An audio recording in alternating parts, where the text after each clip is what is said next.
everyone. Welcome. Good evening. Bienvenidos a todos. Boirun, as they say as well. Welcome. It's so good to have you all here for part 2 of our wonderful new series on the Jews of Monastir with our dear friend Mark Cohen. Just a reminder, this is through the Sephardic Jewish Brotherhood of America in partnership with this course with the Sephardic Temple of Cedarhurst. So we're so happy to have as a partner for this wonderful 3-part series through our new Sephardic Digital Academy, a host of wonderful online digital programming we've launched since the start of the pandemic about 10 months ago through Sephardic culture, Ladino language, Sephardic cooking, Torah, halakha, and history, and so much more. If you're interested to find out about all our other courses as well, all of which are free, please check out our website, sephardicbrotherhood.com/Sephardic Digital Academy. Now, without further ado, we have to have the man of the hour here this evening, the wonderful Mark Cohen, who is one of the leading scholars and preeminent writers on the history of the Jews of Monastir, himself having his family from Monastir as well. Without further ado, I'll hand the floor over to Mark. Mark, I just need you to unmute, and whenever you're ready, there we go. Am I unmuted? You are good to go. Thank you. Just to start off with, if any of you were with us last week, I mentioned an 1840 proclamation that was issued by the chief Sephardic rabbi of the Ottoman Empire at the instigation of Moses Montefiore. And Ethan, can you show that? Ethan is my master of the PowerPoint. There we go. And what you see at the top is Ottoman Turkish written in Arabic. The alphabet was Romanized in the early 20th century by Ataturk, but at this time it was written in Arabic. On the right-hand side is Hebrew. On the left-hand side is Ladino.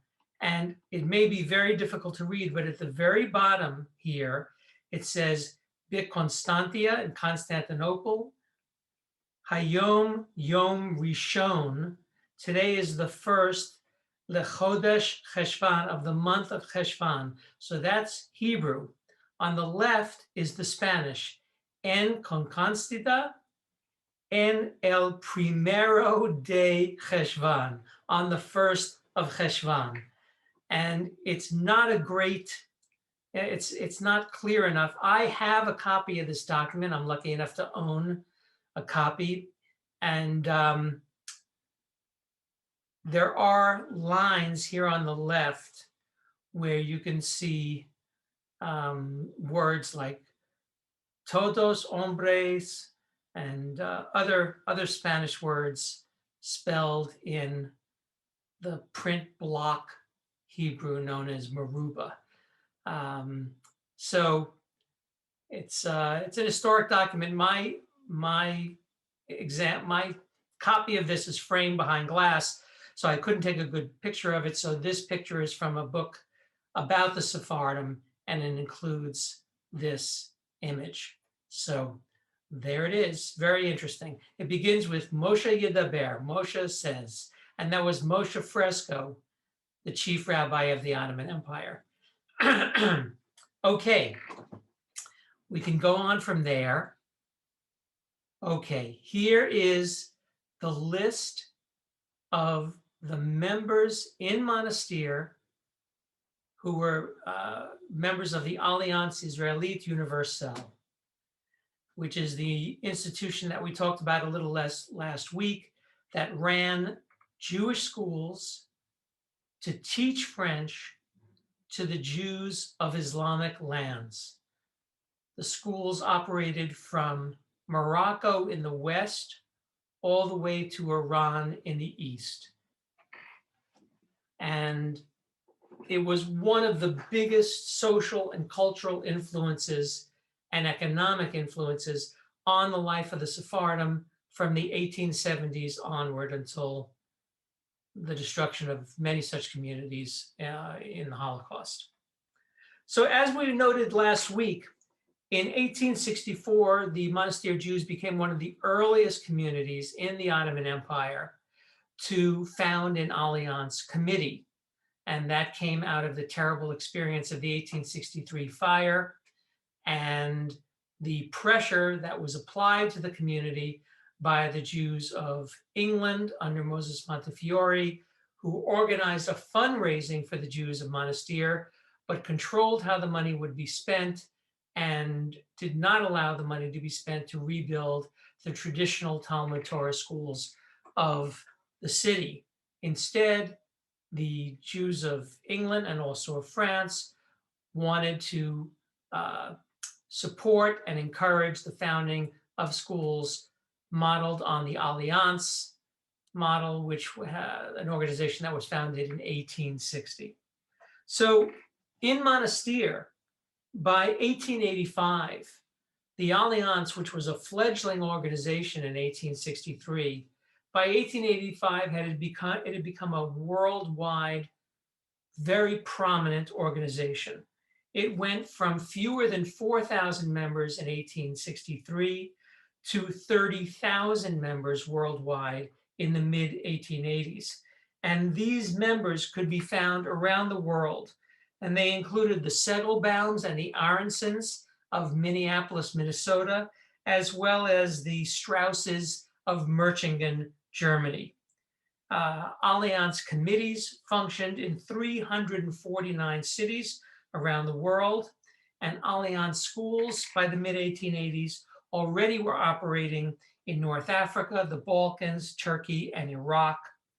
And those schools rose from just 3 in the early 1860s to 43 in 1880. One of the main drivers of the ability of the organization to start these schools was tremendous philanthropy from some of the richest Jews in Europe. One particular couple, Baron de Hirsch and his wife Clara Hirsch, were British Jews who had made an enormous fortune building railroads in the Ottoman Empire. And through his work in the Ottoman Empire, Baron de Hirsch became familiar with the Sephardic Jews and their poverty. And in 1873, he established a foundation of 1 million francs to be administered by the Alliance that he wrote, quote, should be designed specially to improve the situation of the Jews of the Ottoman Empire by instruction and education. And he and his wife continued with their generosity until 1889, when Hirsch made an endowment of 10 million francs to the Alliance. And by 1914, when the school system had reached its peak, there were 183 schools educating nearly 44,000 students. It really is an extraordinary Jewish story that's mostly unknown to communities in America. I think you'll find that French Jews and other Jews from other parts of Europe and Israel know of the Alliance. In America, it's mostly unknown. During the 1880s, when we have this Monastir list of Alliance members, which you'll note includes the community Israelite, the Jewish community, and Ahavat Chesed Society, which was probably the burial society. But the point is, it was not just a membership of individuals, but the community as a whole, the federation, for want of a better word, that operated in Monastir, had come over fully to the idea that Alliance schools were the future of Jewish learning in Monastir.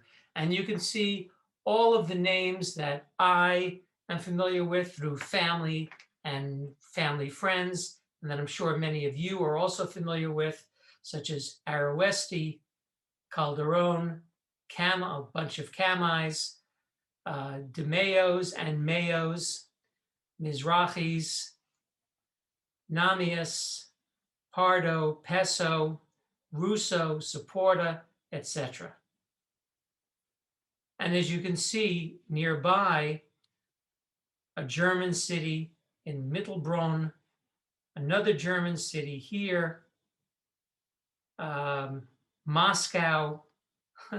So there were committees all around the world that paid dues to help support this organization. So this support, testified here by this membership list, resulted in the early 1880s in Monastir founding Alliance-style schools. They were not official Alliance schools. The Alliance did not send a director or fund them, but this was the standard process in communities wooing Alliance schools. Their first step was to found schools modeled on the Alliance with an Alliance-style curriculum. And the Alliance then would take this into consideration when deciding whether or not to fund, and it took a lot of money, to fund official Alliance schools in communities. They had to be sure that there was local support for such schooling. They weren't interested in forcing this down the throats of communities that weren't interested. If the community wanted it and was willing to financially support it, the Alliance would also play a very important role. So in 1883, there was a boys' school in Monastir started by the Monasteries themselves. There were 2 elementary schools with 2 grades each for boys and girls, and an upper school that served about 160 students. And in 1883, the Alliance Bulletin applauded Monastir, as well as 5 other communities, for taking the initiative, quote, to start schools without waiting for aid or encouragement from outside. The following year, in 1884, the Alliance again noted Monastir, along with 9 other towns, that had started their own schools. And the school staff was graduates of Alliance schools, as opposed to trained teachers that had graduated from the Alliance Teacher College in Paris. So these were Alliance schools with training wheels.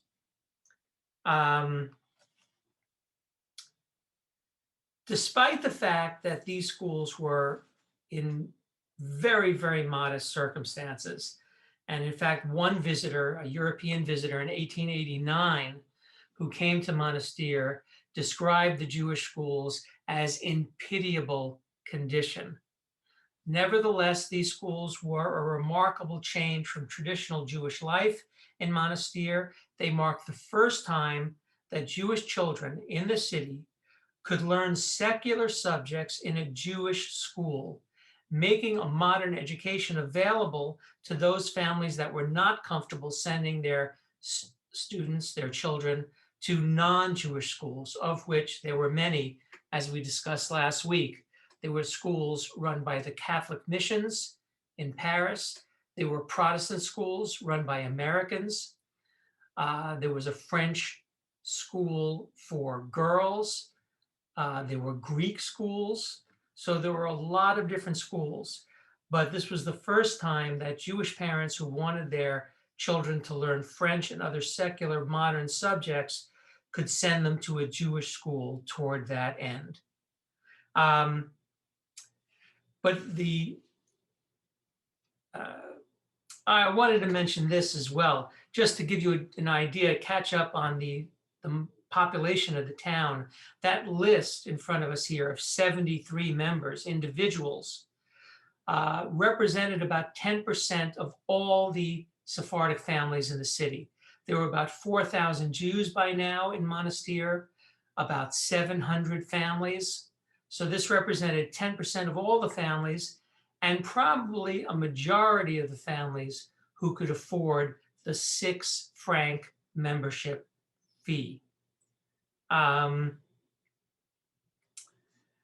Interesting to note also, by this time in Monastir, the destruction of the synagogues in the 1863 fire had largely been repaired. We have a visitor who had come to Monastir in 1886 and reported that there were 9 synagogues in the town, the largest of which seemed to have been the Kahal Kadosh Portugal, the Cal de Portuguese, and the Kahal Kadosh Aragon. And in 1894, we were lucky enough to have a visitor to Monastir who described the Kahal Kadosh Aragon. And that traveler wrote that it has, quote, 3 rows of pillars inside and 12 domes outside that make it look a little like a mosque or Turkish bathhouse. And of course, these domes were the way to bring in light. Even though it was 1894 and electric light had only just begun in places like New York, it was not available in Monastir. So interior light had to be provided through skylights, and these were traditionally domed. It's a great description of the big synagogue, the Aragon synagogue, and the only one I was ever able to find. The old Jewish quarter, the Cortijo, was still in use at this time, and it was there that the worst poverty was found, the worst Jewish poverty, but only about 1/5 of the Jewish community lived there by the 1880s, as opposed to virtually 100% 25 years before. There were, in addition to the old Jewish quarter, 2 other Jewish neighborhoods, which were similar to non-Jewish areas, and the wealthiest Jews lived in Greek and Turkish neighborhoods. And this dispersal of the community and the proliferation of non-Jewish schools meant that by the late 19th century, Jewish institutions had to compete with non-Jewish institutions. There was no longer a captive Jewish audience for Jewish schools. According to travelers, there were, quote, the Greeks had a, quote, superb and beautiful school in town, and the American Protestant school was, quote, a large, fine building, whereas the Jewish school was a, quote, very dilapidated, unquote, old wooden house. To bring Jews back into Jewish schools, the community had to offer better facilities. It could only do this with the help of the Alliance. And the turning point came with the arrival of the railroad in Monastir that linked the town to Salonika. Talk of the link to Salonika had been going on for 20 years, kind of like the revamping of Penn Station in New York. It'll finally be finished when our grandchildren are ready to graduate college. But finally, in 1894, the railroad was opened, the connection with Salonika was established. A Greek businessman in Monastir wrote that since the opening of the railroad, quote, taverns and restaurants appeared on every corner like mushrooms, unquote. There are suddenly twice as many fashion shops, 3 new sweets shops. As we know, that part of the world loves its baklava and other sweets. 8 new distilleries, which gives an idea about the number of Greeks in the town, because of course the Muslims did not drink alcohol. A pharmacy, a fez shop, and even a new shop that repaired watches. And in fact, American missionaries in the town were pleased to discover that non-Turks who did not wear the fez could now find straw hats for sale in Monastir. By 1902, the enthusiasm that Edward Lear had for Monastir in 1848 was echoed by a traveler in 1902 who exclaimed, quote, to visit Monastir is worth it at all costs. Here is the pleasantest and cleanest Turkish city it has ever been my fortune to visit. Well, the business opportunities were also spread some additional affluence among the Jews in town, and it also led to closer communication between the Jews of Salonika, which of course had an enormous community, and the Jews of Monastir. And in fact, shortly after the railroad opened in May 1894. A journalist from Salonika who wrote for a Sephardic paper there, the Journal Le'Epoka, the Journal of the Epoch, or of our times, traveled to Monastir to investigate the Alliance-style schools on behalf of the Alliance. He wrote a report on October 31st and sent it to Paris. Paris was interested in what it heard, and it sent another emissary to Monastir, a Mr. Madelon, to Monastir on November 12th. He filed his report on November 18th. And these two reports give us a wonderful picture of the Jewish community in Monastir in 1894.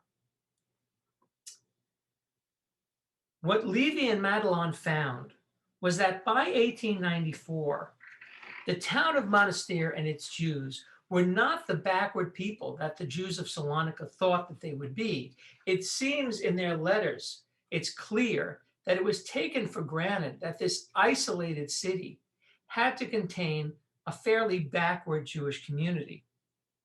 But Levy wrote that the Monastirees, far from being opposed to the secular education of the Alliance, are, quote, absolutely disposed to avail themselves of its benefits, unquote.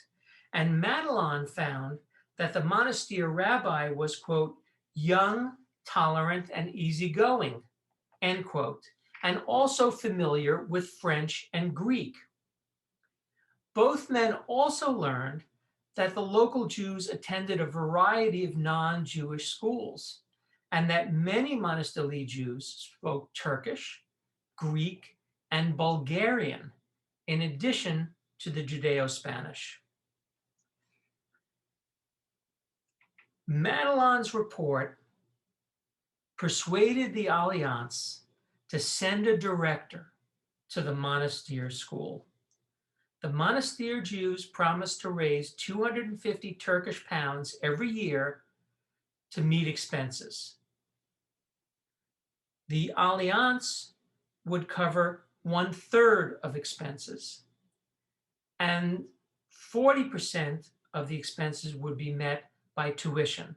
So the community would raise 20%, the Alliance 30%, 40% by tuition, and the last 10% would be covered by grants from the Anglo-Jewish Association in London.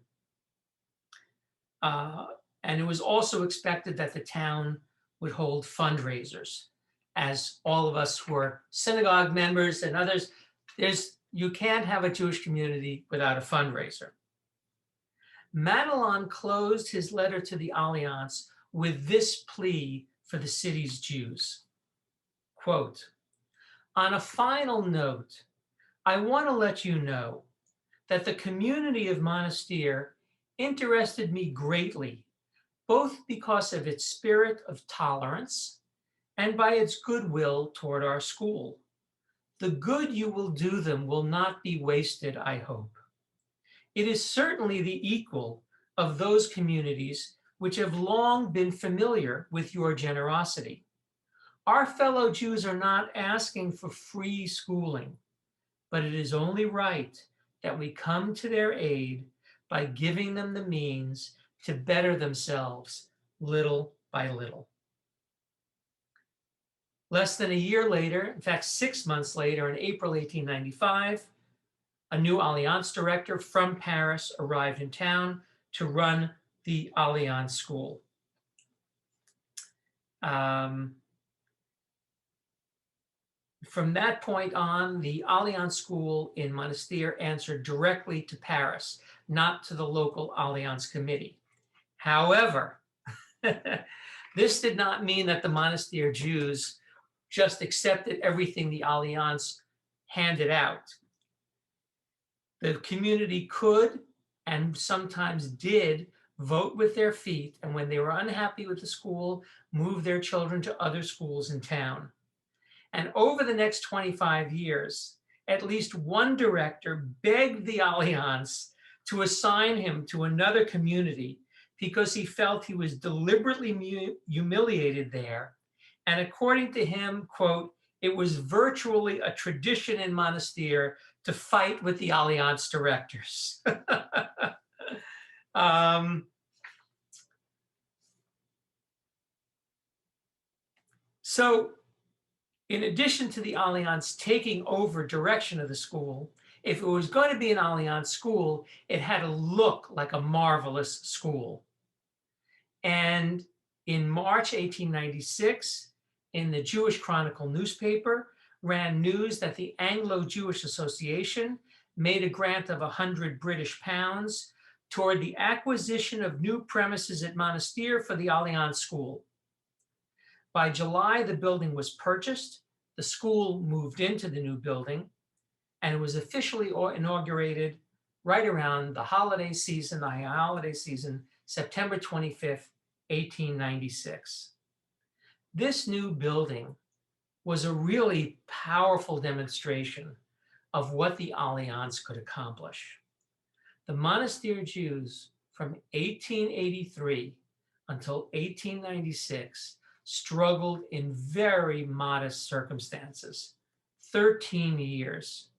It took the Alliance just 15 months to get a huge and very imposing new home for their school.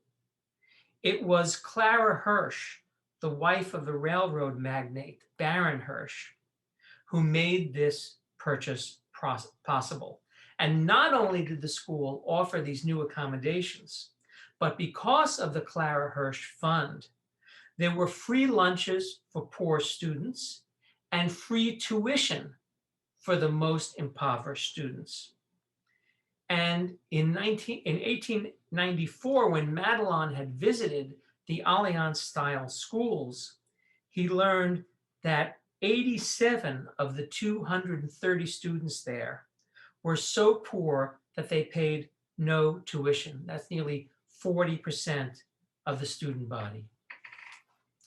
This first Alliance school in Monastir, which had this new building by 1896, was a co-ed school until the Alliance in 1901 created a separate girls' school.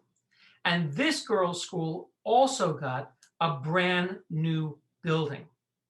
In 1904, Madame la Baronne Edmond de Rothschild of Paris contributed 10,000 francs toward the construction of a new building for the girls' school in Monastir, which was completed in 1905. The Jews of Monastir were also asked to contribute. Initially, the Alliance asked the community to raise 5,000 francs, or the equivalent of 5,000 French francs.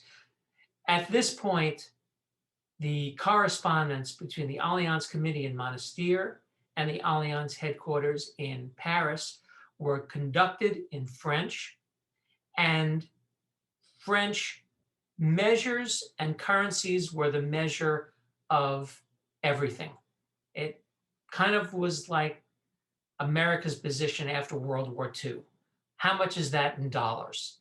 And when it came to talking with the Jews of the Ottoman Empire, the Turkish pound was no longer of interest. Everything was discussed in terms of French francs.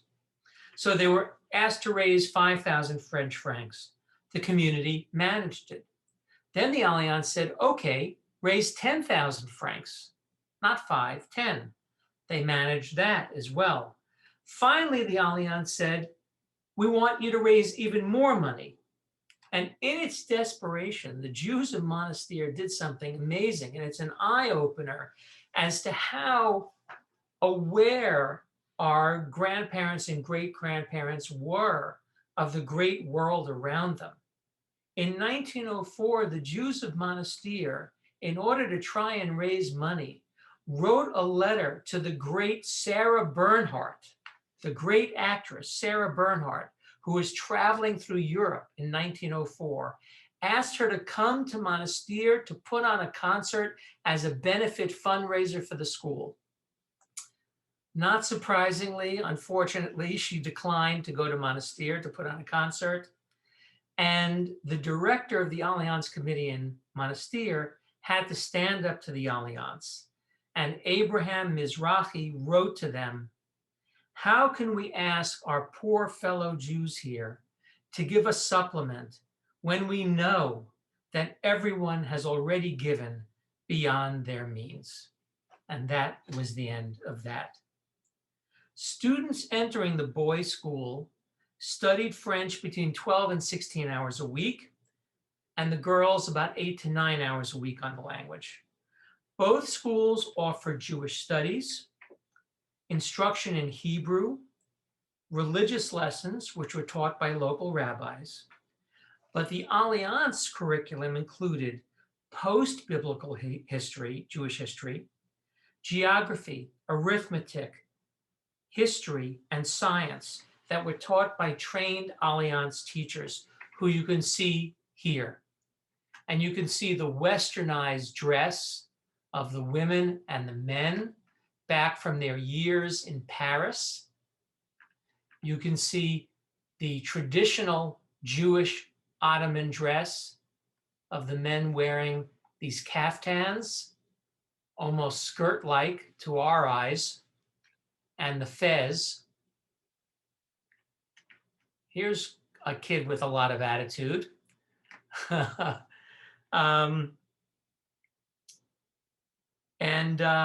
So it was a real mixture of East meets West here, with the West having the most status, of course. I should also add that in the girls' school, in addition to all of these secular subjects, there was instruction in needlepoint, needlework.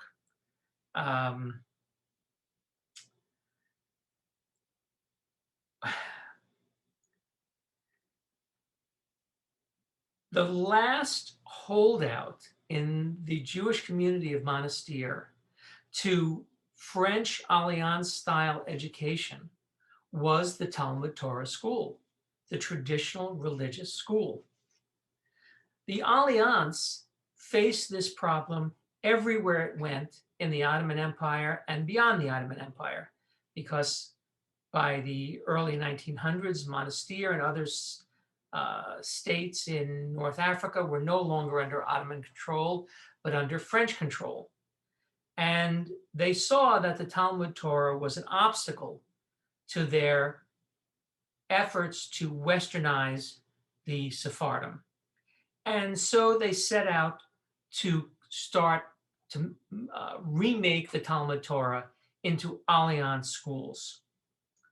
And in fact, in 1903, Abraham Mizrahi, the head of the Alliance Committee in Monastir, was able to write to Paris that, quote, "We have started to reorganize the Talmud Torah and have succeeded in turning it into a future training ground for our boys' school." A month later, he wrote that if you include the 200 students at the Talmud Torah and add to that the 330 students at the boys and girls school, the Alliance was educating 530 children in Monastir. This was quite an achievement. And we have to remember that 530 children in a community of 4,000, what percentage of the community was under 15 or 16 years of age? This probably was close to a supermajority of all the Jewish youngsters in the town that were between the ages of 5 and 15 or 16. So it really had an enormous impact on the town. And in fact, I think we can go to the next picture, just to show you the Alliance Israelite Universelle letterhead in the city. You can see it's printed up, the schools of Monastir. This is a letter from 1913. And this is an interesting little incident. This was a letter from Monastir to Paris about the so-called Kamai incident, the Kamai incident. And the Kamai incident was regarding Raphael Kamai, who was the president of the local community, who had sent his daughter to school at one of the Christian schools in town instead of the Alliance. And in protest, Mizrahi, Kovo, Kamai, and Ergus all resigned from the local committee. So just like in any private school, and maybe Alliance Jewish schools in particular, I don't know, there are always battles to be fought. You can see here the word congregationist, the Congregationist school. Okay. The placement of the daughter de la fille de président dans une école congregationiste. So, and the next photo shows one of the Catholic schools. There's the cross on the chest of one of the fathers, and it included Jewish students. It was not a majority by any means, but it was one of the schools that Jewish students attended. And the next photo shows a small non-Jewish girls' school, and the young women who have a number on them, number four, and there's a couple of others, are the Jewish students. I think there's a young kid. I think this one as well. So there were a handful of young Jewish women who attended this school as well. Next photo. This is interesting as well. The impact of the Alliance resulted in spin-off organizations. So there were alumni organizations, which is what this is. Association des Anciens Élèves, the old graduates of the Alliance Israélite Universelle of Monastir, the statutes, the rules or laws. And there was another organization called the Cercle de Progress, which, quote, was founded to spread and maintain among us the taste for reading. By 1909 in Monastir, the local Jews produced a Spanish language version of the French playwright Molière's play, A Doctor in Spite of Himself, which in Spanish was El Médico Malgrado Él. And these kind of European cultural products, novels, plays, humor, began to be a part of especially the life of young people, young Jewish people in Monastir. In fact, by 1904, the son of Monastir's chief rabbi, and the rabbis were initially the most active opponents of these schools. By 1904, the son of the chief rabbi, a young man named Bechor Eliyahu Kasorla, was a star pupil at the Alliance school, and he was even considered a candidate for the Alliance's teacher training school in Paris. The rabbi's son didn't go to Paris. Instead, he went to another Alliance institution in Jerusalem.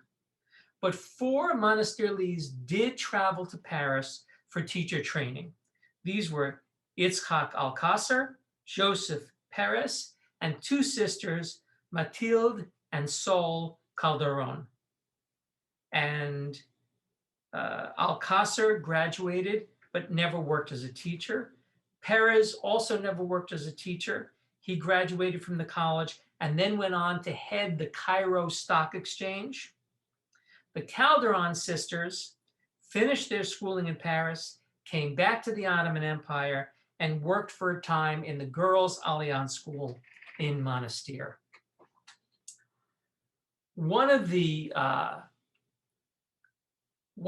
changes in the culture and manners and mores of the town's Jews can perhaps be seen in a folk song that was collected in the town in the early 1920s, sung in Judeo-Spanish, but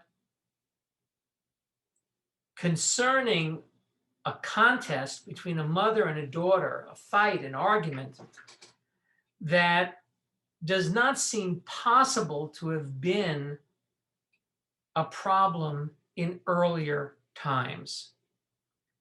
And you'll see why in a minute. It begins this way in Spanish. I'll just read a sentence or two in Spanish and then all of it in English. No maldigue la mi madre, no maldigue sin razón. Do not curse, my mother. Do not curse without reason. When you were young, you made love with my father. So I did, my daughter. I did it slowly. Ya la fizu con tiempos. I did it slowly. The girls of nowadays do not want a Jewish groom. When they go out the door, they look at everyone to meet. My daughter, don't let anyone fool you. Mother, give me your advice, how to improve myself. Improve yourself, my daughter. You will become a beauty. When you walk out the door, you will make young men burn for love. Now, one of the things that's striking here is the suggestion that Jewish women were intermarrying in the early 20th century. And there were a few, not many, but there were a few reports of Jewish girls converting to Islam in Monastir as early as 1904, probably in order to marry. These conversions did not take place among Alliance students, but rather among Jewish girls too poor to attend school, even with free tuition. They had to be home to help their mothers cook, bake, make cheese, make wine. It wasn't just baking that was done at home. It wasn't just cooking. The actual foodstuffs like cheese were made at home. Everything was made, everything. Still, these conversions suggest that the Jewish community's traditional authority, which was challenged and overcome by the Alliance, was not as feared as before by the young people. The improvements, is there another photo after this, or I think that's it? This is that wonderful watercolor painting of Monastir done in 1848 by the British landscape painter Edward Lear, who visited the city in 1848. And you can get a sense again of the mountains that Monastir is set at the feet of, and which explains the heavy snowfall it would get in the winter. The arrival of the railroad and the arrival of the Alliance schools resulted in a tremendous improvement in the material conditions of the Jews of Monastir during this time. The community hit a population high of 11,000, which it never surpassed. And like all of us who look to the future, who can't imagine, and we have no way of knowing what the future may hold, and sometimes we know from looking back and putting ourselves in the shoes of those who were in New York on September 10th, 2001, or in other locations at other times, and could not imagine what was coming their way. The students at the Alliance in the 1890s and early 20th centuries probably had very good reason to look forward to continued improvements in their lives, both educationally and economically. But as it would turn out, the early 20th century would wreck those plans and expectations. In the first 2 decades of the 20th century, even before World War II and its horrors, Monastir was placed geographically in the last remaining Ottoman territories in the Balkans. Bulgaria had already become a separate country. Romania had long become a separate country. Serbia existed as a separate country. there was a small Greek state below Monastir. In the early 20th century, all that remained of what used to be Turkey in Europe was the area around Monastir, south to Salonika, which was not yet part of Greece, north to a city called Skopje, west to Albania. Maybe we can see that map, Ethan. There we go. Yeah, this is pretty good because it shows Greece without Salonika. It shows Bulgaria, separate country, Serbia, separate country, Montenegro, separate country. This is Albania, not considered a separate country yet. So all of this had been ceded, had been given up by the Ottomans to nationalist movements. The last section they controlled was this area right here. Monastir, smack in the center of it. And in the first 2 decades of the 20th century, Monastir suffered through revolts, terrorism. Historians date the start of what we consider modern terrorism to come from the Balkans in the very early 1900s. Citizen bombings and the like.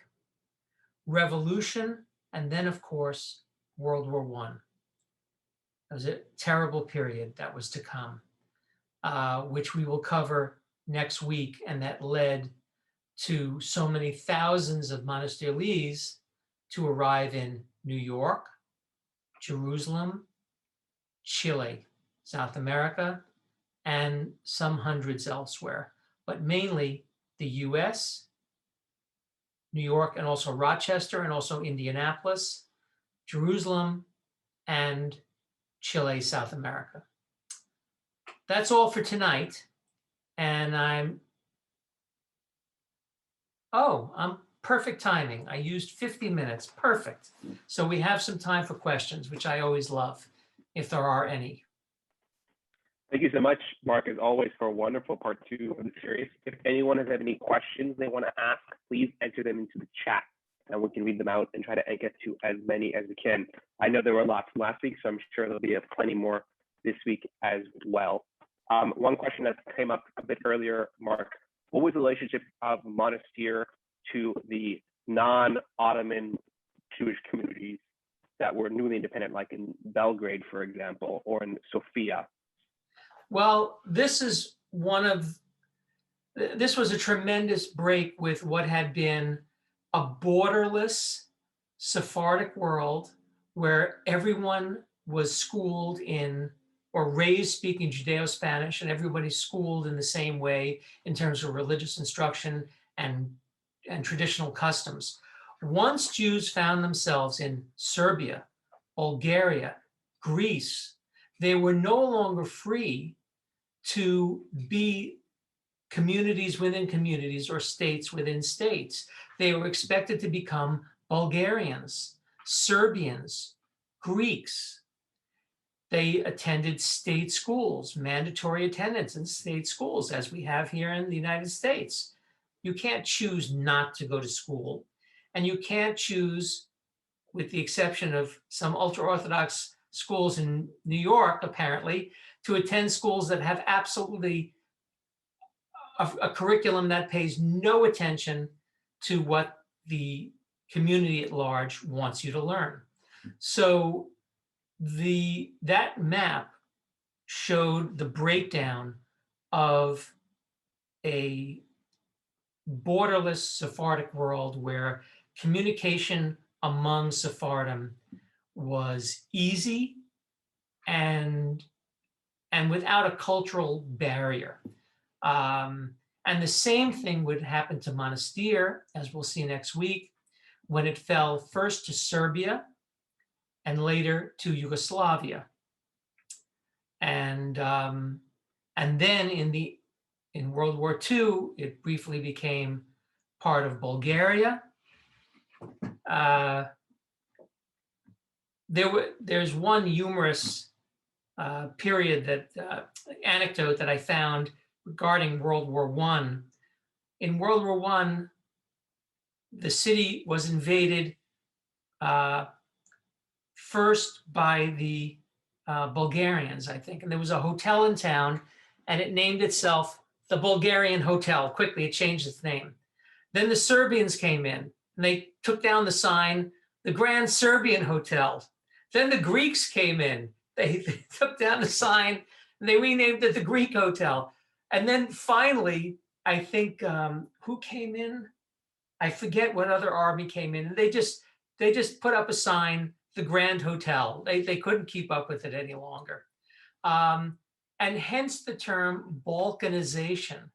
To be Balkanized is to have ever smaller and smaller groups insisting on their individuality and their communal identity and cohesion, wanting to be separate from everyone else. And it can reach a point of almost comic reductionism. But that's what happened. See, we have a few questions here. First, did the education through the Alliance allow some families to rise economically because of better jobs through their education? The general answer is yes. I wish I had more specific examples of what that might be. I mean, the opportunities for employment, as we understand it, were almost non-existent. There were opportunities to do business, but there weren't corporations or industries where you could get a job. And there wasn't government employment, at least for non-Muslims. So for a small community like the Jews, there was money to be made either as craftspeople, either as tinsmiths or similar, shoemakers, etc., or to start a store, a small business in the bazaar, or to be a trader of some sort of goods, whether agricultural goods or importing goods from Western Europe, exporting goods to Western markets, especially with the advent of the train link, the railroad link. You could get to Salonika instead of in 4 days, in less than 1 day on the train, and then ships could take it virtually anywhere. Not only that, but there was a train from the city of Skop, which is north of Monastir, to Salonika. That was completed at least 10 years before the Monastir link.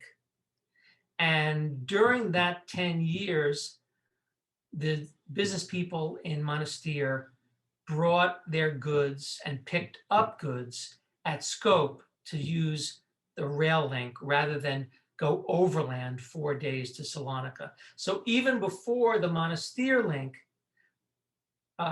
the economy improved because of a nearby rail link. It was close enough so that it was worth it to travel overland to Skop and then send your goods to Salonika. But when it opened in town, that was a big deal. And there was, of course, an enormous parade, cannons fired. There was a banner on the engine, "Long live the Sultan." It was a major event, Another question over here. What were the relations between Monastir and other nearby towns with significant Jewish populations aside from Salonika, like Kastoria or Yanina? I can't say I know. Whoops, I'm sorry. I can't say I know the answer to that question. This is my educated guess. Kastoria, my grandfather, my papu was from Kastoria. My nonna, who was from Monastir, used to refer to her husband and all the people from Kastoria as montañeros, mountain people. In other words, hillbillies. Kastoria was really a village. It never had Alliance schools. It never had a railroad. it never had a large Jewish population. It was really village-like.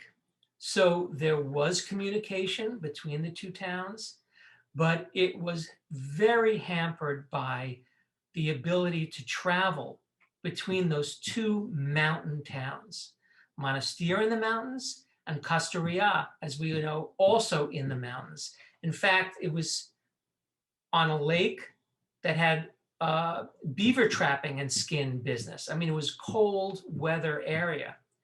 So, and there were, other than the skins traffic, that was probably the major business that there was to do, the major commodity.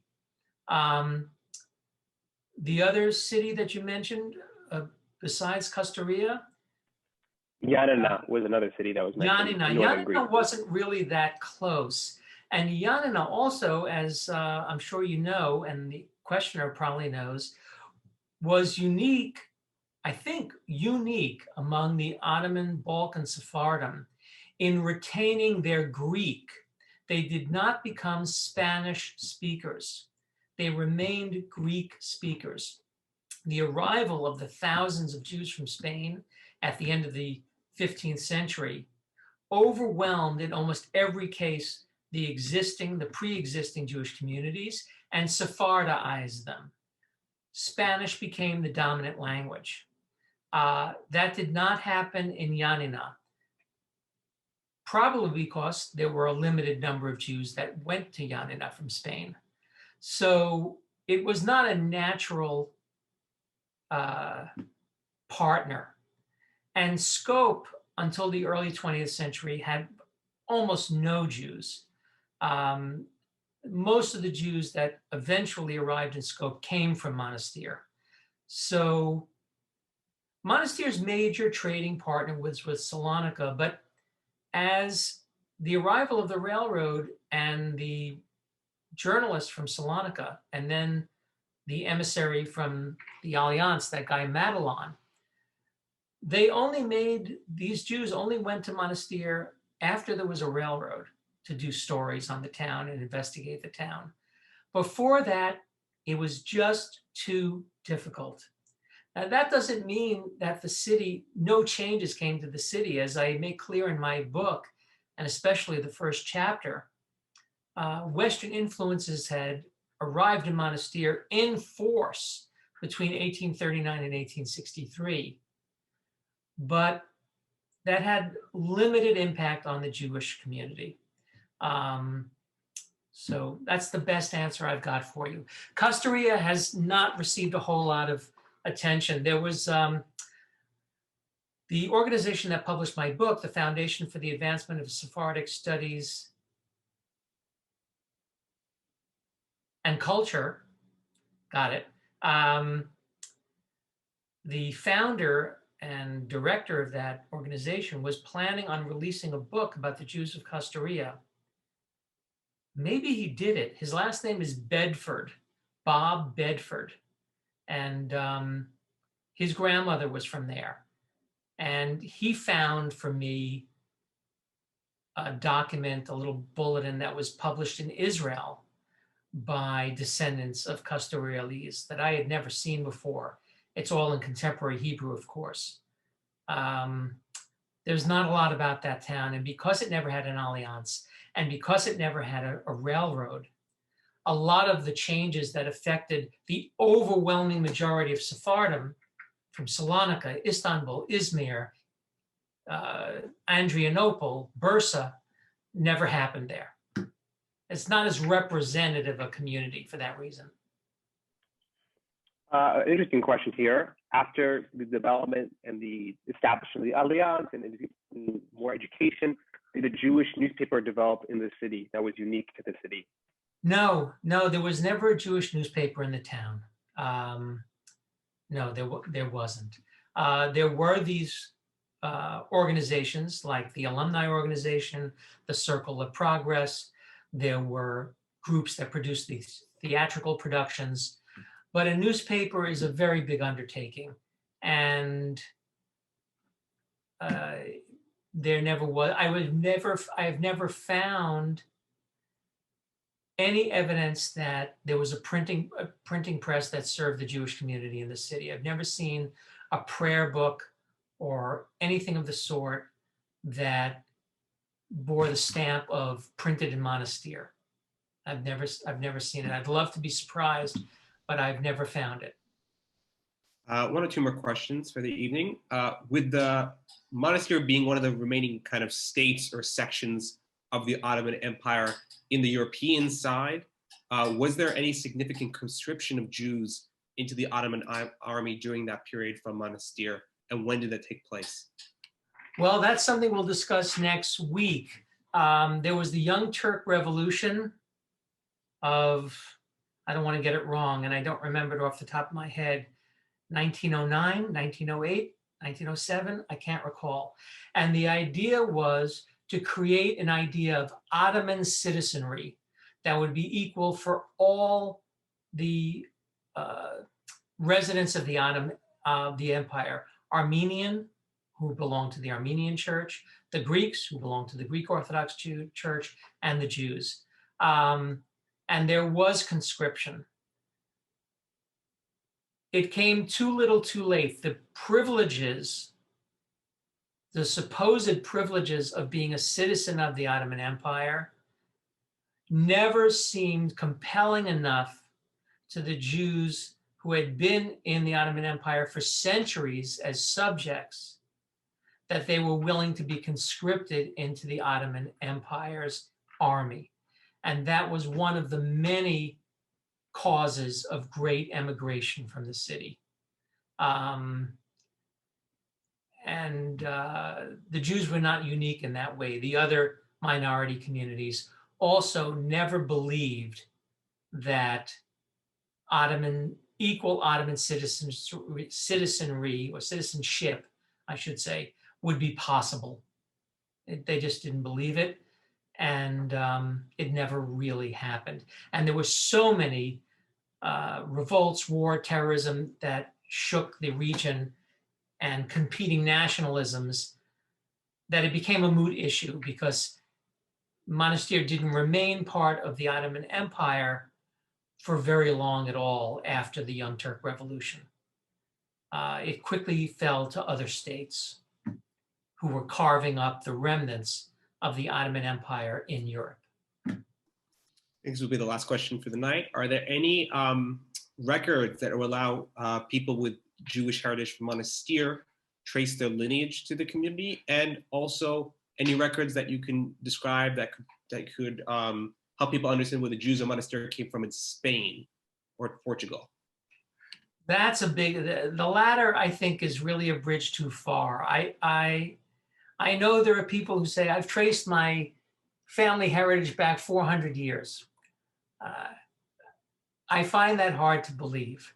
My own grandmother, who was born in Monastir in approximately 1902, not only didn't she know the day of her birth, she wasn't sure of the year of her birth. The joke was that my nonna said that her mother said that she was born on the coldest day of the year. So we used to celebrate her birthday sometime in February.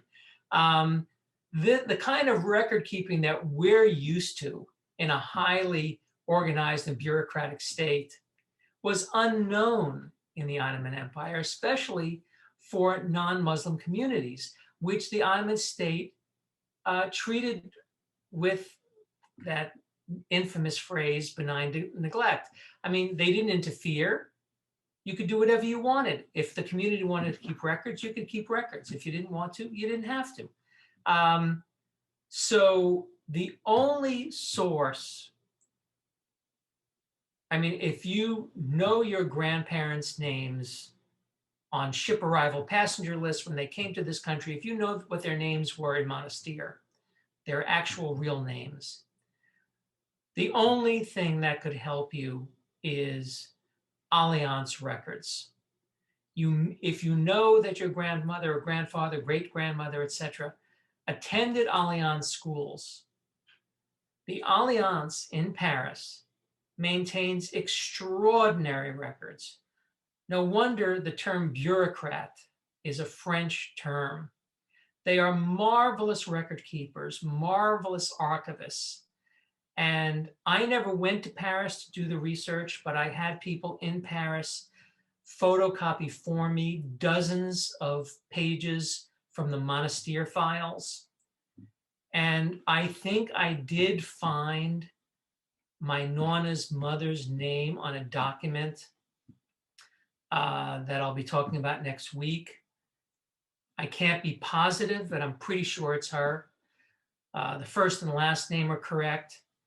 And another thing about naming customs that anyone who's interested in tracing things might want to know, a married woman not only took the last name of her husband, but took his first name as her middle name. So my grandmother, when she received letters from her brother in Monastir, when she was living in New York, she was addressed as Becky Max Cohen. Max being my grandfather's Americanized name and his last name. So that can help anyone looking at old records of whatever type to know, is this Sarah Kamai my grandmother? Well, if it is, a hint would be that her middle name should be her husband's first name. So that's a tip that I discovered. But it's really almost impossible. It really is. And it's very difficult to work with the Alliance. It's going to cost you money. And the chances of you finding what you want are slim. Okay, with that, I want to close this evening's wonderful part 2 of the series and thank Mark for a wonderful part 2 class, as always, as great as the first. I want to thank you all as well for joining us this evening. Be sure to join us next week for the third and the final part in this series. Same time, 8 p.m. Eastern, 5 p.m. Pacific, and same link as well. You can also, if you've missed any part of this series, of this class, or you've missed the last class, you can check out them. Just go to facebook.com/Sephardic Brotherhood, and you can look up all our classes online there as well. And you can also track any other courses you'd like to catch up on through our Sephardic Digital Academy at sephardicbrotherhood.com. Mark, thank you so much again. You're welcome. I enjoy it. Thank you very much. Nechata buena, everyone.